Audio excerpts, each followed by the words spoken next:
Okay, so if everyone doesn't mind, I'm going to be recording this presentation.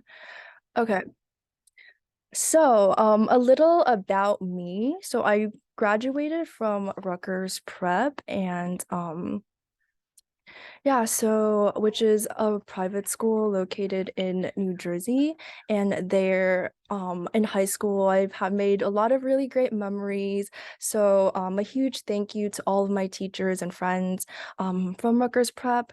And I think at Rutgers Prep was where I really started to realize that I wasn't just interested in one field. Instead, I was interested in both the STEM and humanities. And I think one thing that's really great about Rutgers Prep is you really get to explore all the different parts of your interests. So I could take STEM classes like AP Biology with Dr. Pierce, AP Calculus with Mr. Foyle, and all the other STEM classes. But in addition to that, I could also take a bunch of really interesting humanities classes like ethics with Mr. Wise or AP Literature with Miss Angelos and creative writing. There's so many different options. And I think it's really important to like be able to understand the humanities and technology and understand the intersections. And that is what my focus is going to be about today. And so just for fun, I'm going to share a few of my favorite memories at Rutgers Prep, since I know a lot of you go there now. But yeah, I think um, so one of my favorite memories was the freshman camping trip. And another one was the Burger Blast, which I'm pretty sure happens like twice a year. But um as I think one of the things that you realize as um along the way is that, you know, what's most important is the bonds that you make with each other, with like your friends. So like your peers are your greatest assets. And no matter where your future lies, whether it's in STEM or humanities or a combination of both, these people will be with you throughout that journey. And yeah, so treasure the time um, that you are at Rutgers Prep now. And I'm sure you'll also make really, really great memories there. Okay, so I'm currently at Cornell. I'm currently in a lounge in my dorm. I don't know if you guys can see, but yeah. Um, I'm in my dorm building and I'm currently a freshman, so I haven't been here for long. This is my second semester, midway through the second semester at Cornell. And so a little bit about Cornell, and my studies there. I'm currently a computer science major, but since my interests are very widespread, I'm also considering a minor in the East Asian studies or biology or game design, since I really don't like, specializing in one thing and I really want to branch out. And I think that's also just a really, really important thing. So I will be talking a little bit about some of my sorry guys, my experiences at Cornell, not just academics, but also the extracurriculars, which I think is really, really huge part of college life. Um, so other than my like, classes that I have to take for my major, like discrete structures or like object-oriented programming, that I spend like 50% of my time on, the other 50% of my time, um, I'm spent on this program called the Milstein Program in Humanities and Technology, which I will be focusing the remainder of my presentation on. But other than that, I'm also currently working in a project team.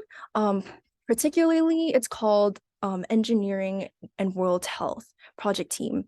And so basically, you come up with technological solutions to pressing global health issues. Like for example, last semester, we developed an app that educates people in Uganda on tuberculosis. And other than that, I also have a really fun job. I currently work for the East Asia program. I help coordinate the series of events called the Cornell Classical Chinese Colloquium, where we bring together scholars from all around the world, from other major Ivy League universities and non-Ivy League universities such as Stanford, and we gather together to sorry guys. We gather together to analyze an ancient Chinese text and explore its meanings and other things. Yeah, so as you can see, like you don't have to limit yourself to just one thing. If you're like me and have multiple interests, you can join in as many other extracurricular activities as you want. And I think even though they might seem very different and completely unrelated from one another, but I believe that this is all very important part of your education and you will find it useful sometime in the future. Okay, cool. So a bit more about the Milstein program. So the Milstein program selects, okay, so the Milstein program is located in the Cornell College of Arts and Science, and it's also affiliated with Cornell Tech, which is a relatively new campus in New York, the heart of New York City. And so the Milstein program, the full name is called the Milstein Program in Humanities and Technology, and it's every year it selects 25 first-year undergrads to develop a cross-disciplinary cohort trained in intersectional thinking, dynamic collaboration, and emergent technology to engage with today's most pressing issues. So the program offers a supportive community of engaged learners, speaker series, along with core courses, career development, and funded research opportunities, included an 8-week immersive experience at Cornell Tech on Roosevelt Island, where we work together with other brilliant peers which will become our lifelong friends. And we work together in collaboration with nonprofits and other companies to work on projects and apps, be it apps or like oral history, really like anything to yeah, to solve today's issues.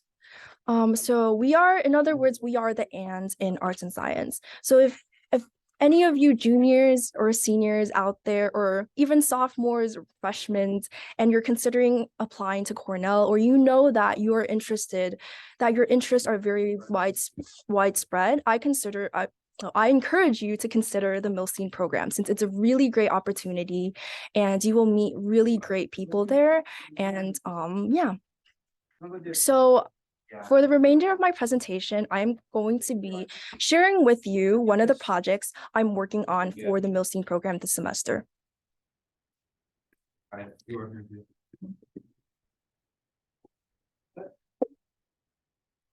Okay, so our project is called the Pompeii Project. And basically, what we are doing is we are trying to model an ancient garden space at Pompeii.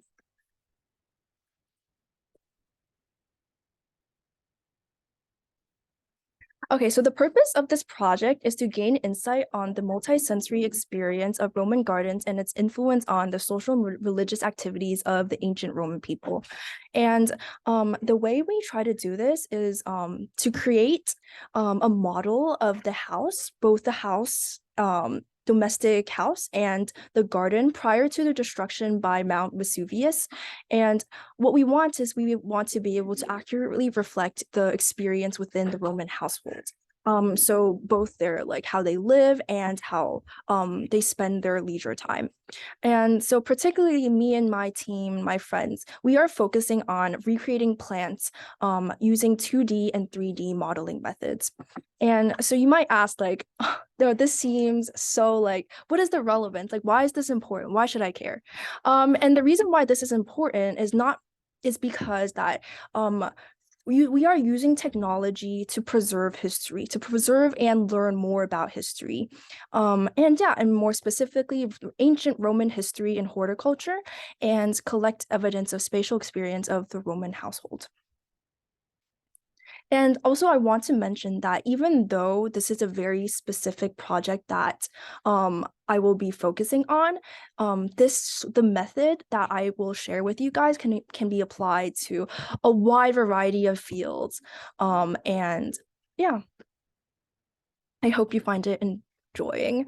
Um, okay, our current project, I will be sharing with you guys the general procedure of what we are doing. So there are two main parts of the project. The first part is the excavation and data collection.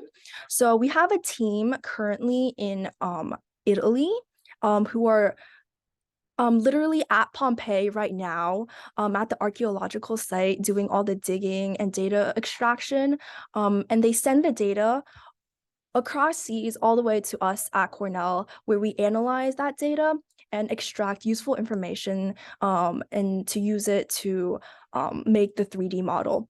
So me and my friends, we are currently working on a 3D modeling process. So before we get to like the whole fancy 3D model, right? We first start with 2D models that uses ancient Roman fresco paintings as reference.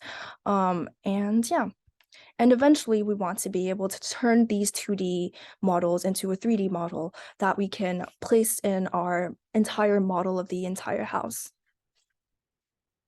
Okay, so I want to introduce to you some of the amazing people that are involved in this project.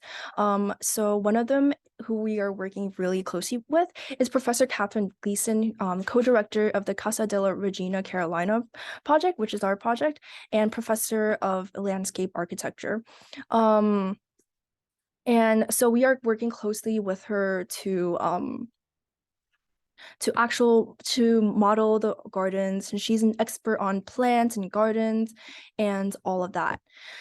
And another really important person who's one of the leaders of our team is Professor Katie Barrett. She's a professor in classics, and she coordinates the project and provides background on how people interacted with the Roman domestic sphere. And there are also a lot of really important people in our team who are not featured on the slides, such as PhD student Eric Wang, professor from and who's from the Virtual Embodiment Lab. So our project brings together people from, all different types of backgrounds, like Eric Wang, who is a PhD student in information science, with a more techie background. And then we have amazing professors like Professor Barrett and Professor Gleason, who comes from more humanities background. We also have our wonderful team currently in Rome, who's doing all the field work and all the digging. And yeah, so it's really, really great to be able to contribute to a project that's so meaningful. Okay, so this is just a little bit of background on Pompeii. Um, I don't know if you guys know, but so Pompeii, if you didn't know before, it was an ancient Roman city that was destroyed, unfortunately, and preserved in 79 CE after the eruption of Mount Vesuvius. So, clearly this was a very tragic thing that happens in history. Many people died from it. A lot of people had no chance to escape because it was just so sudden, and everyone was just buried in the ashes. But even though this was a really, really tragic thing that happened, um, as historians, as archaeologists, this tragic event also allowed us to be able to get a glimpse into how ancient Romans how they lived and how they interacted. Their like art their architecture, their living style, since the city was perfectly preserved due to the volcanic eruption. Um, so the excavation of Pompeii started a while ago. It first began in like the early 18th century, where the digging of a well led to accidental discovery of a theater, and then later the Bourbon King of Naples, Charles III, commanded an engineer to commence the excavations of Pompeii. Um, So yeah, but like since this, this entire process has been going on for a really, really long time, um, early methods of excavation, they were not really great for preservation. So unfortunately, a lot of the different parts of Pompeii has not been preserved as well as um we would like to. But this is also a process, it's a process of learning, it's a process of discovery, it's a process of, um changing your methods. And yeah, so there were a lot of really important archaeological breakthroughs through this whole excavation process of Pompeii. Um, and nowadays, this whole excavation process has been like organized and proceduralized so that most of it can be preserved. And this excavation process would not destroy anything. Okay. Ooh, yeah, the fire. Okay. Um, okay, so more about our current project. So we are the house itself is called the Casa della Regina Carolina, and the house is outlined in red. Um, here the picture in the right. So as you can see, it's a very big house. It must have belonged to a very wealthy and influential family since its 1069 square meter area puts it in like the top 5% of houses at Pompeii for size. And its location near the forum also suggests political and social significance. The house was once also really impressively decorated, even though unfortunately much of the decoration is lost today. Um, but we can restore the basics of the house, the foundations. Um, so as you can see, the picture on the left-hand side, this is what remains of the house today, which is, keep in mind, this was like thousands of years ago. So it's really impressive that we still have this much. And so particularly me and our team, we are focusing on the modeling of the garden. So we have another team who's mainly focusing on modeling the house, and we are focusing on the plants and the garden. So just a bit of background on Roman gardens. The wealthy Roman families, they really enjoy their gardens. And their gardens are very different from gardens today that we see today. They really like the whole structure, the way they prune their plants. It was an art form. And it's really different from what we see today. Okay. So since unfortunately the plants were not preserved, since they're biological, right? They're biotic materials that decay over time.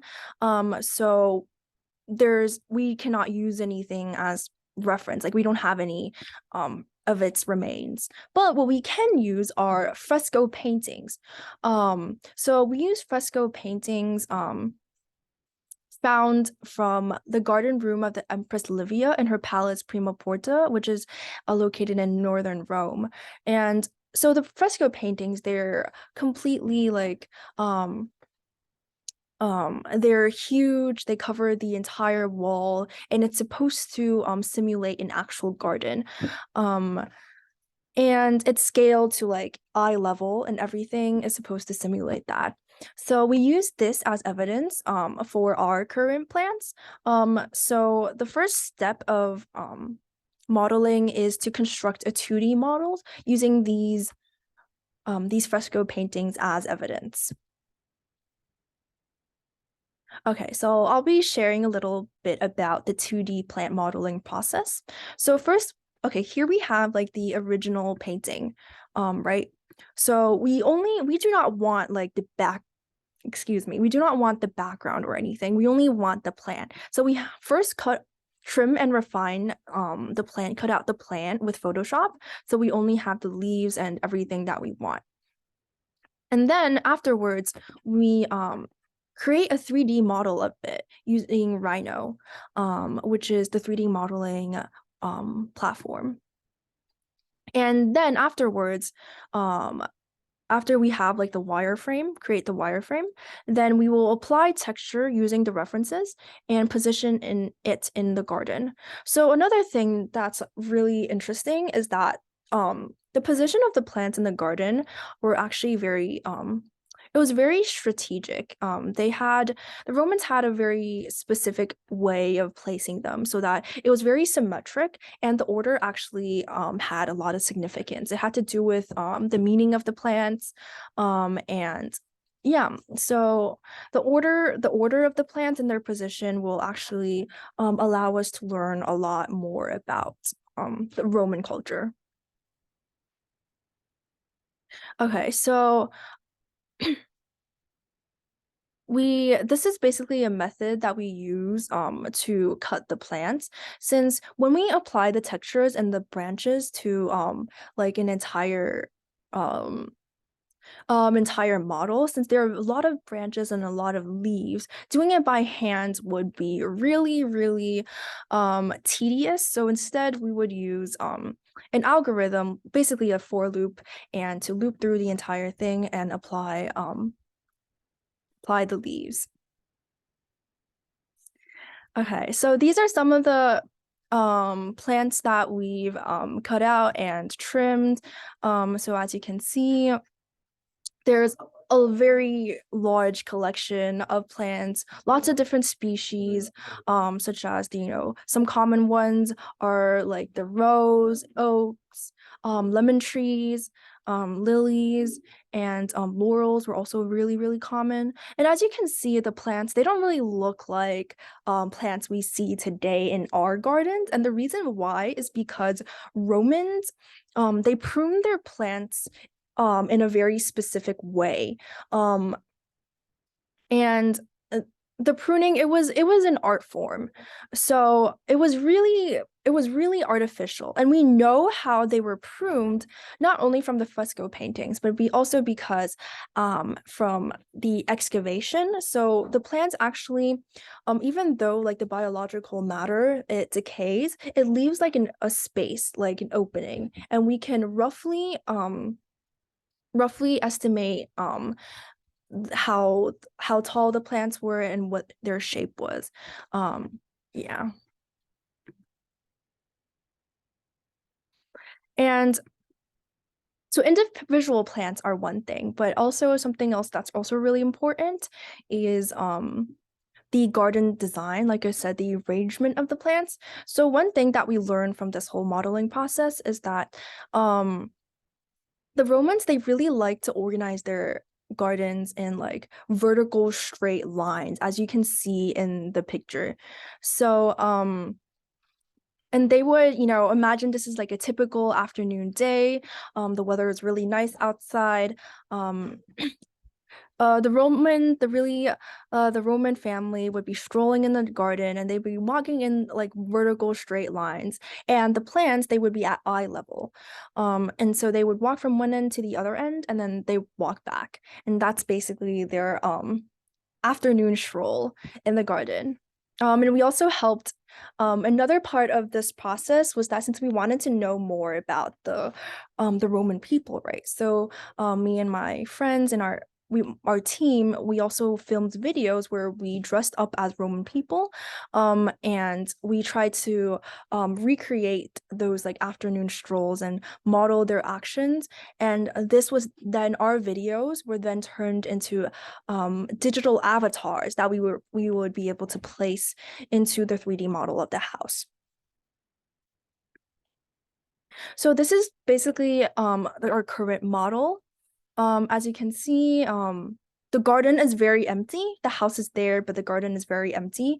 So our next step would be to populate this entire model with the plants that we've created. And yeah, we're really excited to see how it will turn out. Okay, so gracias cuestiones. This is basically, so thank you. Do you have any questions? And that is the end of my presentation.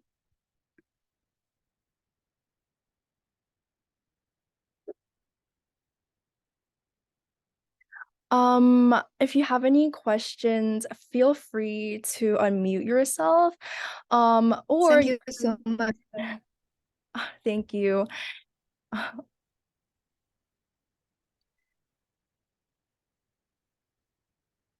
Okay, so I see a question in the chat and it says, you said that you isolate the plant in Photoshop.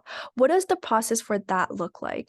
It's actually really simple. I'm sure all of you have used like the cropping and then the lasso tools in Photoshop. I think the only really difficult part is that since the pictures are really blurry, and sometimes it's really hard to distinguish the plants from like the background. So you really have to make a lot of like rather artistic choices in the process of like cutting the plants out. You basically want the final result to look clean and look somewhat resemble a plant. Yeah. Any other questions? Feel free to ask anything about like me. If you went to our Rutgers Prep, if you want to ask any questions about, my experience in RPS or my current experience in Cornell, like anything, I'm open to questions about anything.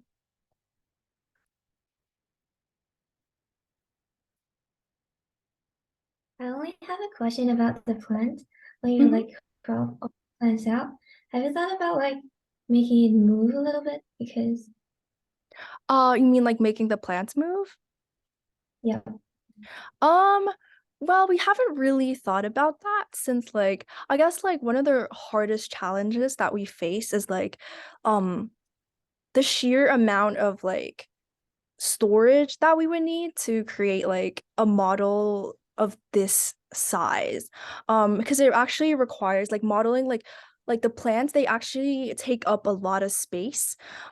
So if we add too many different functions and too many little like tiny details, um, the current with like our current technology, oh, there's okay. With our current technology, it's not able to support, yeah, a project of this scale. So that is something.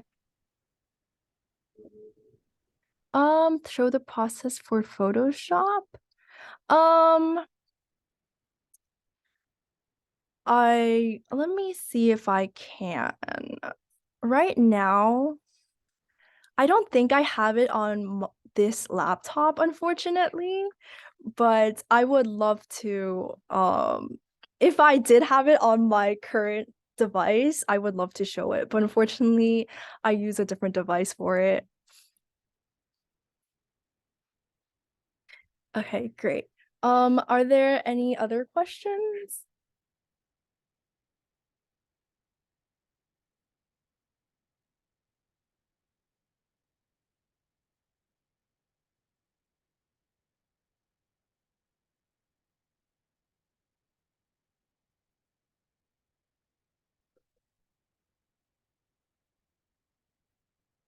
Okay then. Well, okay, there's another question. Do you plan on expanding the project, doing any case studies with that, or you just want to create the model? Um, so right now, I think we are just since for us this is more like a research project, that we are using this model to learn more about the Roman people and how they interacted, what they did. So we are focusing on a small part of it, but I definitely see that there are a lot of possible future applications, that we could, a lot of different directions that we could bring this project. Like we could make this open to the public. A lot of I'm sure that, game development is also a very similar process. And so yeah, I think there are a lot of different ways that we could go with this project. And there are also a lot of very similar projects out there. So I am just sharing my project that I'm currently working on with, you know, my team here at Cornell, but there are lots of different projects that are very similar to this. There are other teams, at other universities, other companies that are modeling different gardens.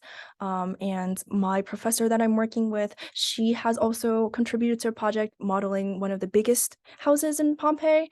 So yeah, and not just Pompeii, lots of other ancient cities.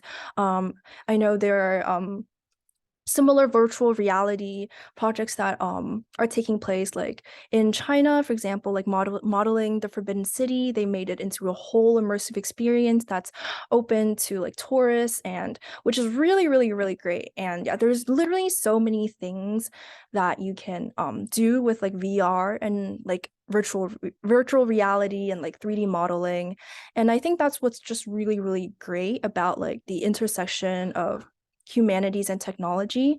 Because I firmly believe that like you can't have technology without the humanities, right? Because, you know, what's the purpose of technology? Technology is here to solve problems. But where do those problems come from? They come from our society. They come from, you know, they come from us. We are the ones who identify those problems. So, and the humanities, they allow us to recognize those problems, to pinpoint them and see where they are. And we use technology as a tool to help us solve those problems, to, yeah. And I think that's what's, yeah. That's just my personal take. But yeah, so I mean, this is a very specific project in a very specific field, but in general, there are so many different things you can do with the intersection of humanities and technology. If you're interested, there's you know, other forms of VR, such as, you know, in game development or even used in education. Facebook is doing a lot with it. And and even if it's not VR, like not there's also like digital humanities. And yeah, there's like a lot of different things that you can explore if you are interested. And I think another thing that was like, I think really like being a part of this process, you know, it's not just me doing this, right? I'm part of this really, really, really huge team of really brilliant minds and people with that come from a really, really diverse background. Like we have landscape architects, we have classic professor. We also have those traditional software engineers. We have you know, info sci students. Like we, our team is so diverse, and I think that's what's really, really great. Because no matter where your expertise lies, no matter what you are traditionally trained in, you can contribute to something that's greater than just, yeah, the sum of the parts. So yeah, anything else?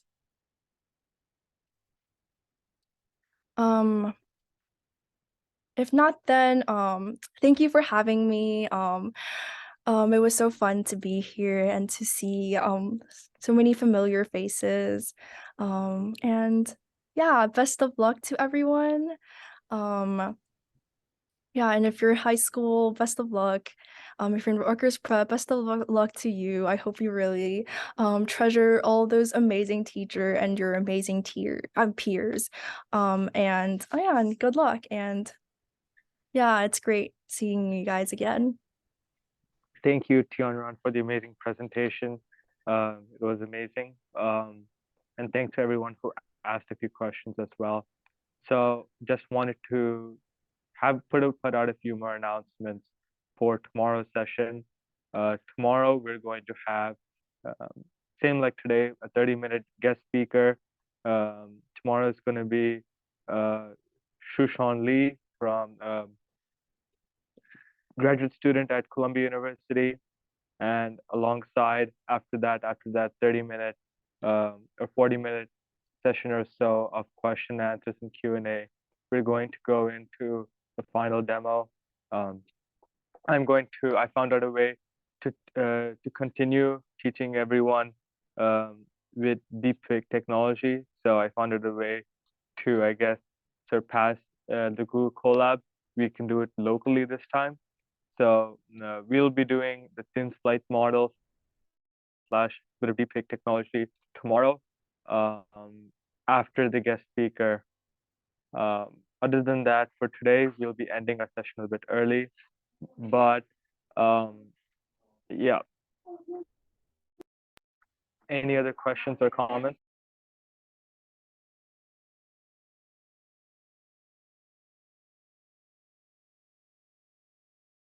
Then if no one has any other questions, that's great. Um, have a great day and see you all tomorrow. Bye. Thank you, Thank you. Bye. everyone.